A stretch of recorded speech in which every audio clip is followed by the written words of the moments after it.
প্রক্রিয়া দিন।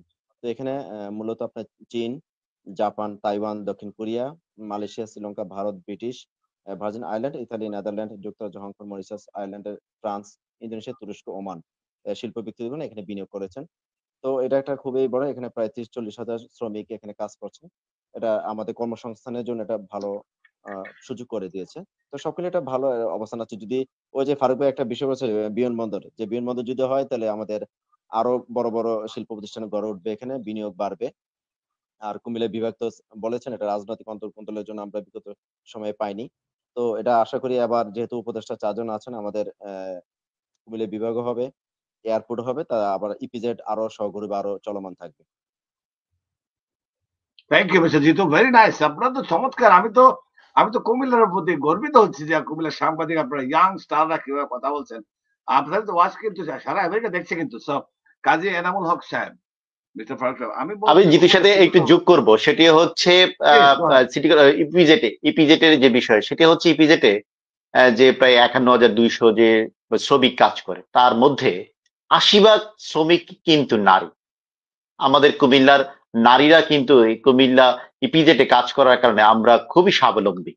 এই যে একটি বিষয়, কিন্তু একটি দুঃখ আছে। দুঃখ হচ্ছে ২০১৫ সালে কিন্তু এই ইপিজেটে একটি যে পরিবেশ ভারসাম্য রক্ষার জন্য একটি সচেতনতা স্থাপন করা হয়েছে, কিন্তু সেটি কিন্তু এই দূষণ, ইপিজেটের বর্জ্য দূষণ কারণে কিন্তু কুমিল্লার দক্ষিণ কুমিল্লা কিন্তু একদম প্রায় অবহেলিত, এবং সেই জায়গায় যে খালগুলো আছে, ৪টি খাল, ব্যাপারটা রিপিট করবেন এটা কি? আমি জানতে চাই দর্শক। এটা হচ্ছে কুমিল্লা ইপিজেটের যে বর্জ্য ব্যবস্থাপনাটি রয়েছে, আমি বলবো এই বর্জ্য ব্যবস্থাপনাটি যথাযথ তদারকি হচ্ছে না। আর তদারকি না হওয়ার কারণে দক্ষিণ কুমিল্লার যে খালগুলো আছে, দক্ষিণ কুমিল্লার খালের পার্শ্ববর্তী যে জমিগুলো আছে, কোন এলাকাটা বোঝাচ্ছেন? কোন এলাকাটা? কুমিল্লা সদর দক্ষিণ জাঙ্গালিয়া এবং আমাদের ডাকাতিয়া নদী, ঘুঙ্গুর নদী, ঘুঙ্গুর খাল, যেটা ডাকাতিয়া হয়ে যেতে যাচ্ছে লাকসাম দিকে, সেটি নোয়াখালী পর্যন্ত গেছে। এই যে খালগুলো যেগুলো প্রবাহিত হয়েছে, মানে ইপিজেড এলাকার পার্শ্ববর্তী যে খালগুলো আছে, ৪টি খাল, সেখান দিয়ে যে প্রবাহিত হচ্ছে, কিন্তু যেই ইপিজেটের বর্জ্য শোধন করা হয়েছে ২০১৫ সালে, কিন্তু এখন পর্যন্ত বর্জ্য শোধনের ব্যবস্থাপনাটি এখনো যথাযথ তদারকি হচ্ছে না আমি বলবো। কিন্তু তারা বলছেন কর্তৃপক্ষ, ব্যবসা কর্তৃপক্ষ। আপনি যে মাঝখান থেকে এটা বললেন, এটাকেই বলে সাংবাদিকতা। I am proud of you যে আমি চিনি ওনাকে এখন যিনি আছেন। Somehow I spoke to him like 2 days ago, অন্য এক কাজের জন্য, অন্য একটা ঘটনার জন্য জানার জন্য। ইপিজেড এর প্রধানের সাথে আমি কথা বলবো, আপনারা বলবেন, যেহেতু যাবে, আপনি যাবেন, আপনারা দুজনে, যে এটা সাংঘাতিক ব্যাপার যেটা বললেন। এই সংস্কার দরকার যে বর্জ্যের জন্য, তারা সুব্যবস্থা না থাকার জন্য কতগুলো লোক সাফার করছে, কতগুলো এলাকা সাফার করছে। We need to focus on those. Go ahead. সেই পাশাপাশি আমি বলবো যে কুমিল্লা নগরের কথা বলছেন, আমি বলবো কুমিল্লা নগর হচ্ছে অপরিকল্পিত নগরায়ন। আমাদের কুমিল্লা অপরিকল্পিত নগরায়ন, শুধুমাত্র আমি বলবো ইট সিমেন্টের জঞ্জাল কুমিল্লা। ইট সিমেন্টের জঞ্জাল এই জন্যে, বিগত সময়ে কুমিল্লা সিটি কর্পোরেশন, আমরা সিটি কর্পোরেশন হয়েছি, ২টি পৌরসভা মিলে একটি সিটি কর্পোরেশন, কিন্তু অপরিকল্পিত নগরায়নের ফলে আমরা কিন্তু প্রতিনিয়ত আমার ক্ষমতা কিন্তু চলে যাচ্ছে। তার কারণ হচ্ছে আমরা প্রতিনিয়ত কুমিল্লার প্রায় ৪৬টি সড়ক, ছোট এবং বড় অলিগলি মিলে ৪৬টি সড়কে কিন্তু যানজট পোহাতে হচ্ছে।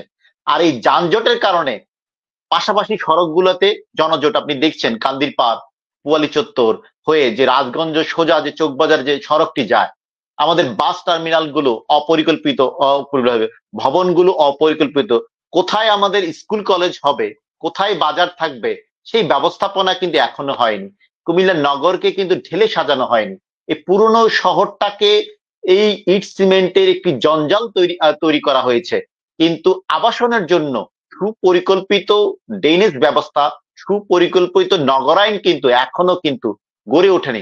তার কারণে কিন্তু কুমিল্লা নগরের যে নাগরিক সেবা, সিটি কর্পোরেশন যে নাগরিক সেবা, সেটি কিন্তু আমাদের এখনো নেই। আমাদের কুমিল্লা কিন্তু এই কুমিল্লা সিটি কর্পোরেশন বর্জ্য ব্যবস্থাপনার একটি আধুনিক প্ল্যান্ট তৈরি করা, বর্জ্য থেকে বিদ্যুৎ উৎপন্ন করা, বর্জ্য থেকে অন্যান্য সামগ্রী তৈরি করার যে ব্যবস্থাপনাটি সেটি কিন্তু নেই। আমার সকালবেলা উঠে সড়কের পাশে দেখতে হয় বর্জ্য নিয়ে যাচ্ছে গাড়ি, সেখান থেকে গাড়ি থেকে কিন্তু সে রস নিঃসৃত হয়ে দুর্গন্ধ ছড়াচ্ছে এবং সেই দুর্গন্ধ কিন্তু ডাস্টবিনের পাশ দিয়ে কিন্তু নোংরা ভাবে প্রতিনিয়ত ছিটানো হচ্ছে, সেখানে মানুষ কিন্তু অসুস্থ হচ্ছে।